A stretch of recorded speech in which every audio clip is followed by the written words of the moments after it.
I'm Amy Goodman. 2 weeks ago on Saturday, Democracy Now! Was at Newark Airport when Mahmoud Khalil was reunited with his wife and his son. I just want to go back and just continue the work that I was already doing, advocating for Palestinian rights, a speech that should actually be celebrated rather than punished, as this administration wants to do. Mahmoud Khalil was standing next to the New York Congress member, Alexandria Ocasio-Cortez. On Sunday, the following day, the Palestinian student leader, now graduate of Colombia University, stood next to his wife, Noor and addressed over 1,000 supporters as well as the press on the Upper West Side outside the Cathedral of St. John the Divine here in Manhattan, blocks from his campus of Columbia University. I would like to salute the courage of all students at Columbia and across the nation.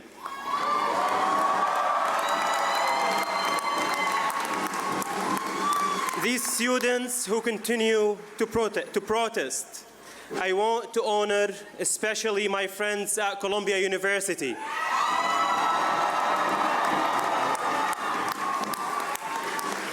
Especially those who are currently battling expulsion and suspension for their consciousness stand. Mahmoud Khalil is a lawful permanent resident, green card holder, who has not been charged with any crimes. Yet he was held in a Gina, Louisiana ICE jail for 104 days. This all comes amidst growing calls for Israel to be held accountable for alleged war crimes in Gaza, including attacks on hospitals. Mahmoud Khalil joins us now for his first live global broadcast since his release. Mahmoud, welcome to Democracy Now! Thanks, Amy. Thanks for having me. So I want to start with the same question I asked you at the airport. How does it feel to be free? I mean, absolutely, it goes without saying. It feels good just to be reunited with the family and with my baby son. But at the same time, it feels difficult watching the Palestinian people being massacred right now in Gaza, and this really adds more responsibility on me to continue advocating for the rights of the Palestinians, and this is what we should focus on right now, because my freedom is nothing compared to the suffering that the Palestinian people are going through right now in Palestine, and this is what the message should be, that whether it's my arrest, whether the focus right now on immigration is just like a distraction of what's really happening in Palestine, that this administration is investing and funding war crimes in Gaza, that this administration is unconditionally supporting Israel, whether politically or militarily. This is what we should focus on, rather than individual cases, I believe. Mahmoud, I'm wondering if you can take us back to March 8th, that day when you were taken by Homeland Security or federal agents. I don't even know at this point, do you know who it is that you were taken by and what happened on that day, where you were? Yeah. So the Trump administration basically illegally ripped me away from my family because they are simply trying to silence anyone speaking out against Israel atrocities against the Palestinians. The officers or the agents who kidnapped me did not introduce themselves. They said at first it's police, then DHS, without giving any details, without even presenting an arrest warrant, which is the most basic thing that any law enforcement should do in a country that proclaims like justice and due process, which unfortunately did not happen. So they basically kidnapped me, and for more than 30 hours kept moving me from one place to another, literally moving me more than 1,400 miles. Can I ask you something? One of the men who abducted you in your Colombia University housing, is it true that he was the Homeland Security agent who was honored by President Trump in his first term in office, Elvin Hernandez? To be honest, I don't have concrete information about that. It has been only 2 weeks since my release. And you didn't know at the time you didn't know at the time who these men were. I didn't. So I didn't. To be honest, the story that the government presented was one time over another changed to sort of serve their part of the story. At the beginning, they said, well, we had an arrest warrant and we arrested Mahmoud outside of Colombia, of his Colombia residence. But then when we presented the video evidence, they said, oh, he tried to flee.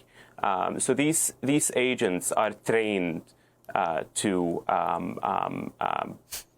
lie, are trained to just instigate violence with those who they are seeking to detain. So we have played over and over the video of your wife, Dr. Noor Abdullah, on the phone with the lawyer, desperately trying to figure out what was happening and where you were being taken. In fact, can you talk about when you had emailed the president of Columbia University, Dr. Armstrong at the time, because you were so concerned about what was happening to you, you wanted some kind of protection? Yeah. I mean, ICE acts as Trump's militia arm. That's the way that now they are functioning, and we can see this evident not only in my case, and just like cases across the country. The weeks leading up to my arrest, I noticed a more vicious, coordinated smear campaign against me online. The same accounts mentioning Rubio, the White House, mentioning also like just baseless claims about Mahmoud Khalil, who he is, like an international student, a Hamas agent, and all these labels. So I felt that since I didn't have any legal at that point representation, I wanted like Colombia to first to protect me, because these actors are Colombia students and faculty, the ones who were waging this smear campaign against me online and calling for the administration to deport me. So this is the minimum that Colombia should have done, is to protect the students against these hostile actors. And that was not, I mean, I sent the email the morning of my arrest, I believe. And this was not the first email that we sent to Colombia and don't answer. Unfortunately, Colombia did not and does not until now treat all students as equal. What they care about is basically money and protecting their brand, rather than going and listening to their students, protecting their students, and with their legitimate concerns, not to have any special treatment for the Palestinian or the students supporting Palestine on campus. Wondering if but Colombia failed Did Columbia University support you in any way? I remember in the case of Ramesa Ozturk, who is the Tufts Fulbright scholar and graduate student, also abducted by federal agents. Tufts wrote a statement of support. And then Sudi Khan, Dr. Sudi Khan at Georgetown also spoke out. What about Columbia University on your behalf? Colombia did not offer any sort of support when it comes to the legal case. And this is shameful on a university that claims to support international students and to support the right of freedom of speech. But this was not surprising. Colombia has capitulated to the Trump administration, but before then they capitulated to the Zionist donors and politicians in this country. So to see them not offer this kind of support absolutely was not surprising, unfortunately. Can you talk about your time in the Jena ICE jail?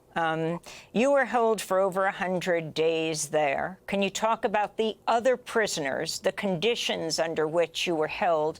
And then I want to get to the day your baby Deen was born without you there. But talk about the jail until that point.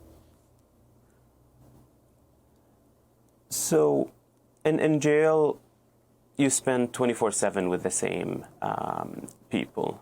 So one of the things that we do is to just share stories from people from around the world. And every day it's just a more heartbreaking story than another, with people being snatched off the street or during their court hearings or ICE check-ins, where these people, like, they were trying to fix their documentation.